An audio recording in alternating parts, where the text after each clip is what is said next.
एक संकट का प्रारंभ। बहुत समय पहले श्रावस्ती के पास एक छोटा सा गांव था।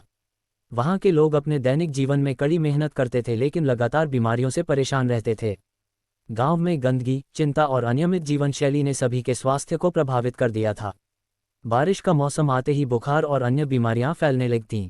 इस गांव में एक युवक था जिसका नाम सुधाकर था। वह युवा ऊर्जावान और उत्साही था, लेकिन अपने परिवार की दुर्दशा से चिंतित रहता था। उसकी मां अक्सर बीमार रहती थी और उसके छोटे भाई बहन कुपोषण और कमजोरी से पीड़ित थे। एक दिन गांव में महामारी फैल गई। इसने पूरे गांव को हिलाकर रख दिया। लोग डॉक्टरों और वैद्यों के पास दौड़ने लगे, लेकिन कोई स्थायी समाधान नहीं मिला। सुधाकर, जो अपनी मां के बिगड़ते स्वास्थ्य को देखकर परेशान था, एक समाधान की तलाश में निकल पड़ा। उसे सुनने में आया था कि श्रावस्ती के जेतवन विहार में एक महान संत रहते हैं, जिन्हें लोग भगवान बुद्ध कहते हैं। वे अपने ज्ञान और उपदेशों के लिए प्रसिद्ध थे। 2. बुद्ध से पहली भेंट। सुधाकर जेतवन विहार पहुंचा। वहां की शांति और अनुशासन ने उसे तुरंत प्रभावित किया।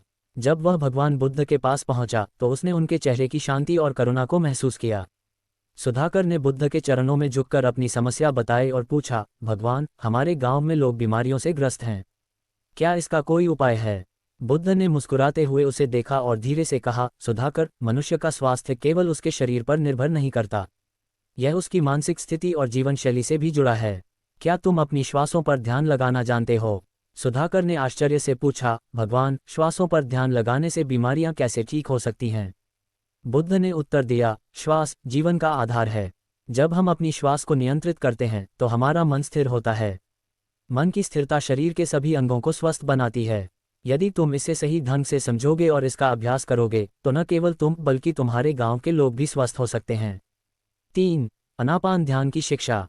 अगले दिन बुद्ध ने सुधाकर और अन्य उपस्थित भिक्षुओं को अनापान ध्यान की शिक्षा दी। उन्होंने कहा, अनापान का अर्थ है श्वास का आना और जाना। इसे केवल देखो, इसे नियंत्रित करने की कोशिश मत करो। जब तुम अपनी श्वास पर ध्यान केंद्रित करते हो तो तुम्हारा मन शांत हो जाता है। ये ध्यान न केवल मानसिक शांति देता है बल्कि शरीर को भी स्वस्थ करता है। बुद्ध ने उन्हें अभ्यास सिखाया। 1. शांत स्थान पर बैठो। 2. अपनी रीढ़ को सीधा रखो और आंखें बंद करो। 3. श्वास को आते जाते हुए देखो जैसे कोई दर्शक। 4. यदि मन भटकने लगे तो ध्यानपूर्वक इसे श्वास पर वापस लाओ। 4. गांव में परिवर्तन। सुधाकर ने बुद्ध के बताए अनुसार ध्यान का अभ्यास करना शुरू किया। कुछ ही दिनों में उसने अपने भीतर शांति और ऊर्जा का अनुभव किया। जब वह वापस गांव पहुंचा तो उसने ये शिक्षा अपने परिवार और अन्य लोगों को दी। शुरुआत में लोग संशय में थे, लेकिन सुधाकर की दृढ़ता ने उन्हें इसे आजमाने के लिए प्रेरित किया। धीरे धीरे गांव के लोगों ने नियमित रूप से अनापान ध्यान का अभ्यास करना शुरू किया। परिणाम आश्चर्यजनक थे। लोग मानसिक रूप से अधिक शांत और शारीरिक रूप से स्वस्थ महसूस करने लगे। यहाँ तक कि महामारी का प्रभाव भी धीरे धीरे कम होने लगा। 5. बुद्ध की शिक्षा का प्रचार। सुधाकर ने महसूस किया कि श्वास पर ध्यान लगाना केवल बीमारियों का समाधान नहीं है, बल्कि यह जीवन के हर पहलू को बेहतर बना सकता है। उसने इस शिक्षा को आसपास के अन्य गांवों तक पहुंचाने का निर्णय लिया। वह अन्य लोगों को बुद्ध से मिलने और उनकी शिक्षाओं को समझने के लिए प्रेरित करने लगा। इस प्रकार श्वास पर ध्यान लगाने की यह सरल लेकिन प्रभावशाली विधि पूरे क्षेत्र में फैल गई। 6. ध्यान का चमत्कार। सुधाकर ने अपने गांव में अनापान ध्यान का अभ्यास सभी को सिखाना शुरू कर दिया। वह प्रतिदिन गांव के चौपाल में बैठकर लोगों को इस ध्यान की विधि बताता। उसने उन्हें समझाया कि श्वास पर ध्यान लगाने से न केवल बीमारियां दूर होती हैं बल्कि मानसिक शांति भी मिलती है। धीरे धीरे गांव के लोग नियमित रूप से ध्यान करने लगे। ध्यान का प्रभाव स्पष्ट रूप से दिखने लगा। जिन लोगों को पहले अनिद्रा होती थी वे अब चैन से सोने लगे। जो लोग लगातार तनाव में रहते थे वे अधिक खुश और शांत दिखने लगे। गांव के बुजुर्ग जो पहले चलने फिरने में असमर्थ थे अब पहले से अधिक सक्रिय और स्वस्थ महसूस करने लगे। 7. राजा का आगमन। कुछ महीने बाद उसी क्षेत्र के राजा महाराज प्रसेनजित गांव में आए। उन्होंने देखा कि यह गांव जो पहले बीमारियों और समस्याओं से घिरा हुआ था अब समृद्धि और शांति का प्रतीक बन गया है। वे इस परिवर्तन का कारण जानने के लिए उत्सुक हो गए। राजा ने सुधाकर को बुलाकर पूछा, युवक, ये गांव कैसे बदल गया? यहाँ के लोग इतने स्वस्थ और प्रसन्न कैसे हो गए? सुधाकर ने आदरपूर्वक उत्तर दिया, महाराज, ये सब भगवान बुद्ध की शिक्षा और अनापान ध्यान का परिणाम है। उन्होंने हमें सिखाया कि यदि हम अपनी श्वास पर ध्यान लगाएं और अपने मन को शांत रखें तो हमारा शरीर और मन दोनों स्वस्थ रह सकते हैं। राजा ये सुनकर अत्यधिक प्रभावित हुए। उन्होंने सुधाकर से इस ध्यान विधि को समझने की इच्छा जताई। 8. राजमहल में ध्यान की शिक्षा। सुधाकर ने राजा और उनके दरबारियों को आनापान ध्यान की विधि सिखाई। राजा ने इसे गहराई से अपनाया और शीघ्र ही उसके लाभों को अनुभव किया। उन्होंने अपने सैनिकों और नागरिकों को भी इस ध्यान का अभ्यास करने का आदेश दिया। धीरे धीरे इस ध्यान का प्रभाव केवल गांव तक सीमित नहीं रहा, बल्कि पूरे राज्य में फैल गया। लोग न केवल स्वस्थ हुए, बल्कि उनका आपसी भाईचारा और सहानुभूति भी बढ़ने लगी। 9. आंतरिक शांति की ओर यात्रा। सुधाकर ने महसूस किया कि ध्यान का अभ्यास केवल शारीरिक स्वास्थ्य तक सीमित नहीं है, यह मनुष्य को आंतरिक शांति और आध्यात्मिक उन्नति की ओर भी ले जाता है। उसने भगवान बुद्ध से बार बार मिलने का निश्चय किया ताकि वह उनकी शिक्षाओं को और गहराई से समझ सके। जेतवन विहार में भगवान बुद्ध ने सुधाकर को बताया, ध्यान केवल श्वास पर ध्यान केंद्रित करना नहीं है, ये तुम्हारे अंदर के विकारों को समाप्त करने की प्रक्रिया है। जब तुम अपने भीतर के क्रोध, लोभ और मोह को देखोगे और उन्हें जाने दोगे, तभी तुम सच्ची शांति को अनुभव करोगे। सुधाकर ने बुद्ध की यह बात आत्मसात कर ली। उसने अपने ध्यान को और गहराई से करना शुरू किया और अपनी आंतरिक कमजोरियों को दूर करने की कोशिश की। 10. ध्यान का विस्तार। सुधाकर अब केवल अपने गांव तक सीमित नहीं रहा, उसने आसपास के गांवों और नगरों में जाकर ध्यान की शिक्षा देनी शुरू की। लोग उसकी शिक्षाओं को बड़े चाव से सुनते और इसे अपने जीवन में अपनाते। इस बीच उसने कई कठिनाइयों का सामना किया। कुछ लोग इस नई विधि पर विश्वास नहीं करते थे, वे इसे व्यर्थ मानते और उसका मजाक उड़ाते, लेकिन सुधाकर ने धैर्य और करुणा से उनका सामना किया। धीरे धीरे वे भी उसकी सच्चाई को समझने लगे। 11. श्वास से परे ध्यान की गहराई। सुधाकर नियमित रूप से जेतवन विहार जाकर भगवान बुद्ध से मिलकर उनकी शिक्षाओं को समझता था। एक दिन जब वह ध्यान के बारे में गहराई से चर्चा कर रहा था, बुद्ध ने कहा, सुधाकर, श्वास पर ध्यान लगाना पहला कदम है। यह मन को स्थिर करने और उसे वर्तमान क्षण में लाने का माध्यम है। लेकिन ध्यान की असली गहराई तब शुरू होती है जब तुम अपने भीतर के विकारों को पहचानने और उन्हें मिटाने का प्रयास करते हो। सुधाकर ने विनम्रता से पूछा, भगवान, ये विकार क्या हैं और इन्हें कैसे समाप्त किया जा सकता है? बुद्ध ने समझाया, क्रोध, लोभ, मोह, अहंकार और असत्य, ये सब विकार हैं। जब तुम इनका निरीक्षण करोगे, इन्हें पहचानोगे और इनके कारणों को समझोगे, तो ये स्वतः समाप्त होने लगेंगे। ध्यान तुम्हें इन विकारों से मुक्ति का मार्ग दिखाता है। 12. समाज में क्रांति का बीज। सुधाकर अपने गांव और आसपास के क्षेत्रों में लोगों को श्वास पर ध्यान लगाने और अपने भीतर झांकने की शिक्षा देने लगा। वह कहता, जब हम अपनी श्वास को ध्यान से देखते हैं तो हमारा मन शांत हो जाता है। जब मन शांत होता है तो हम अपने क्रोध, लोभ और मोह को पहचान सकते हैं। ध्यान न केवल बीमारियों का इलाज है, बल्कि यह हमारे भीतर छिपे बुरे विचारों और आदतों को भी समाप्त करता है। धीरे धीरे गांवों में ध्यान की इस विधि ने क्रांति ला दी। लोग अधिक संयमित, स्वस्थ और प्रसन्न रहने लगे। उनके आपसी झगड़े और मतभेद कम होने लगे। गांवों में शांति और सामंजस्य का माहौल बनने लगा। 13. एक कठिन परीक्षा। सुधाकर की यात्रा में एक कठिन परीक्षा तब आई जब एक पड़ोसी गांव में कुछ प्रभावशाली लोगों ने उसकी शिक्षाओं का विरोध किया। वे उसे झूठा और स्वार्थी कहने लगे। उनका कहना था कि यह श्वास पर ध्यान करने वाली विधि केवल समय की बर्बादी है। सुधाकर ने बुद्ध की शिक्षाओं को याद किया और धैर्यपूर्वक उनका सामना किया। उसने मुस्कुराते हुए कहा, मैं यहाँ किसी को बदलने नहीं आया हूँ, मैं केवल वह साझा कर रहा हूँ जिसने मुझे और मेरे गांव को बेहतर बनाया है। यदि आप इसे आजमाना चाहते हैं तो इसके लाभ स्वयं अनुभव करेंगे। धीरे धीरे विरोध करने वाले लोग भी सुधाकर की विनम्रता और दृढ़ता से प्रभावित हुए। उन्होंने ध्यान का अभ्यास करना शुरू किया और अपने जीवन में बदलाव को महसूस किया। 14. राजा प्रसेनजित की नई यात्रा। इस बीच राजा प्रसेनजित, जो पहले ही सुधाकर की शिक्षाओं से प्रभावित हो चुके थे, ने भगवान बुद्ध से मिलने का निश्चय किया। जेतवन विहार पहुंचकर उन्होंने बुद्ध से पूछा, भगवान, ये श्वास पर ध्यान लगाने की विधि कितनी गहरी है? क्या ये केवल शांति और स्वास्थ्य के लिए है या इससे कुछ अधिक प्राप्त किया जा सकता है? बुद्ध ने कहा, महाराज, श्वास पर ध्यान केवल आरंभ है। ये तुम्हें आत्मज्ञान की ओर ले जाने का मार्ग है। ये तुम्हें सिखाता है कि जीवन के दुखों का कारण क्या है और उनसे कैसे मुक्त हुआ जा सकता है। यह विधि मनुष्य को अपने भीतर की सच्चाई देखने और अपने कर्मों को समझने की क्षमता देती है। राजा ने विनम्रता से कहा, भगवान, क्या मैं इसे और गहराई से समझ सकता हूँ? बुद्ध ने उन्हें विपश्यना ध्यान की विधि सिखाई, जिसमें व्यक्ति अपने शरीर और मन के संवेदनाओं को गहराई से देखता और समझता है। 15. बुद्ध का संदेश फैलता है। राजा प्रसेनजित ने इस ध्यान विधि को अपने पूरे राज्य में फैलाने का निर्णय लिया। उन्होंने अपने दरबार में ध्यान केंद्र स्थापित किए और लोगों को बुद्ध की शिक्षाओं का अनुसरण करने के लिए प्रेरित किया। धीरे धीरे राज्य के लोग न केवल शारीरिक रूप से स्वस्थ हुए, बल्कि उनके जीवन में एक नई चेतना जागृत हुई।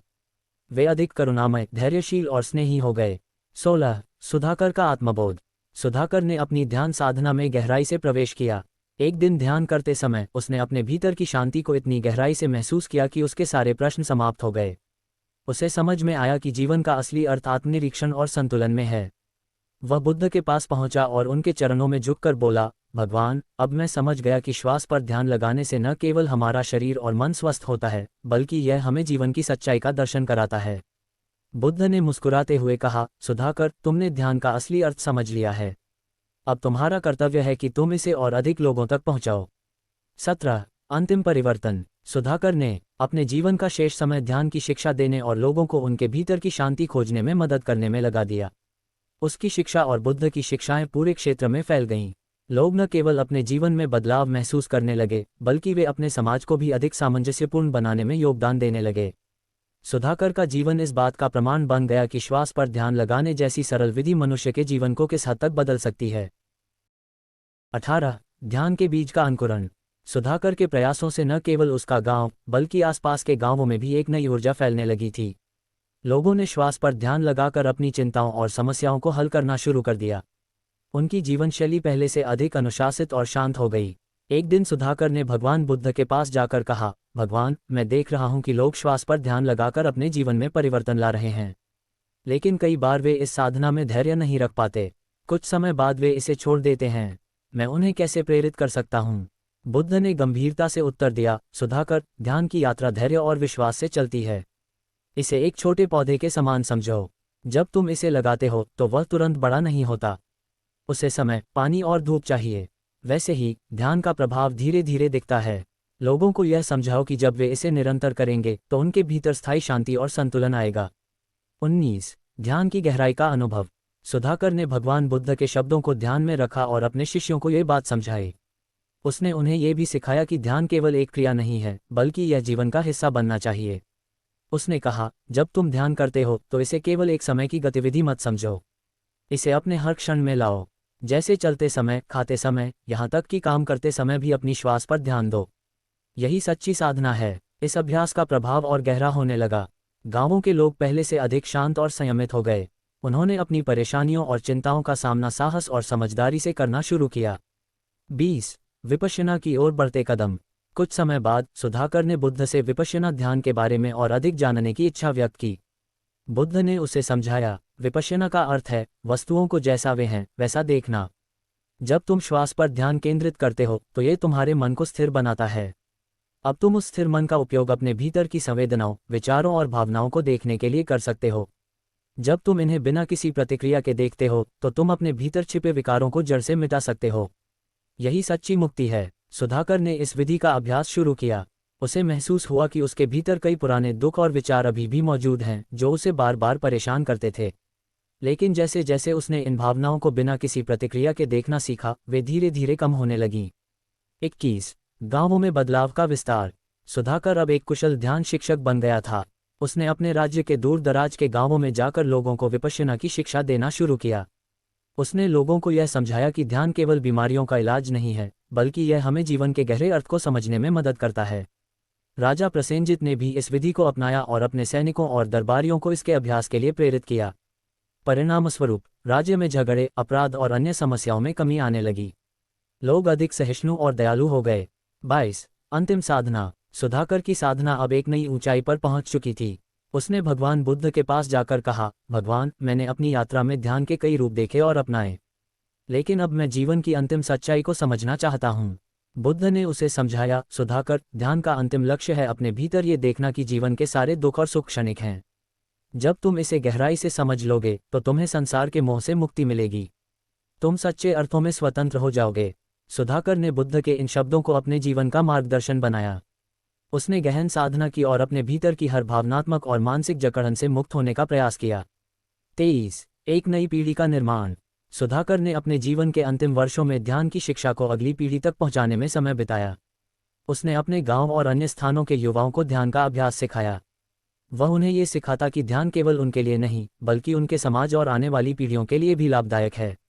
उसकी यह शिक्षा इतनी प्रभावशाली थी कि लोग उसे ध्यान के मार्गदर्शक के रूप में जानने लगे। उसकी साधना और शिक्षाओं का प्रभाव उसके बाद भी बना रहा। 24 बुद्ध की अंतिम भविष्यवाणी।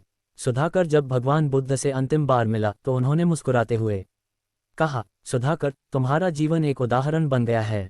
तुमने न केवल अपने जीवन को बेहतर बनाया बल्कि अनगिनत लोगों को उनके भीतर की शांति खोजने में मदद की। ये ध्यान की शक्ति है। ये जीवन को बदलने का मार्ग है। जब तक लोग इसे अपनाएंगे उनका जीवन सुखमय रहेगा। सुधाकर ने बुद्ध के चरणों में झुककर कृतज्ञता व्यक्त की। वह अपने भीतर गहरी शांति और संतोष का अनुभव कर रहा था। अंतिम संदेश। सुधाकर की यह यात्रा केवल उसकी नहीं थी, बल्कि यह हर उस व्यक्ति की कहानी थी जिसने ध्यान के माध्यम से अपने जीवन को बेहतर बनाया। श्वास पर ध्यान लगाना केवल एक साधना नहीं, बल्कि जीवन को गहराई से देखने और समझने का मार्ग है।